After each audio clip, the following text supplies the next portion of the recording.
28 जानेवारी 2026 रोजी महाराष्ट्राचे उपमुख्यमंत्री अजित पवार यांचे दुर्दैवी मृत्यू झाला होता एका प्लेन क्रॅशमुळे.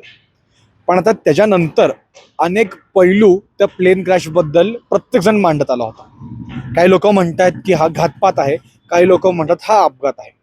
आणि जी लोक म्हणतात घातपात आहे त्याच्यामध्ये प्रामुख्याने सगळ्यात महत्त्वाचं नाव त्यांच्याच घरातल्या एका माणसाचं येतं, ते म्हणजे रोहित पवार.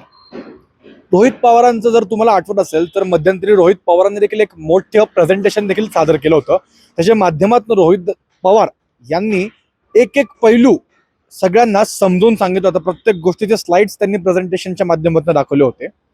आणि अजून एक गोष्ट, रोहित पवारांचं असं म्हणणं की ह्याच्यामध्ये घातपाताची शक्यता आहे आणि काही लोकांचं म्हणणं आहे की ह्याच्यामध्ये घातपात नाही. काही लोकांचं म्हणण्यापेक्षा खुद्द राष्ट्रवादी काँग्रेसचे ज्येष्ठ नेते आणि अजितदादा पवार यांचे काका शरदचंद्रजी पवार यांचं देखील त्यावेळेस एक वक्तव्य चांगलं गाजलं होतं की हा एक अपघात आहे, याच्यात राजकारण आणू नका.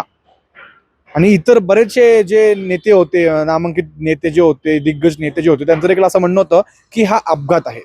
म्हणजे घरातल्या घरात जर आपण तसं बघायला गेलं तर एकाच घरातल्या वेगवेगळ्या व्यक्तींची वेगवेगळी मतं झाली.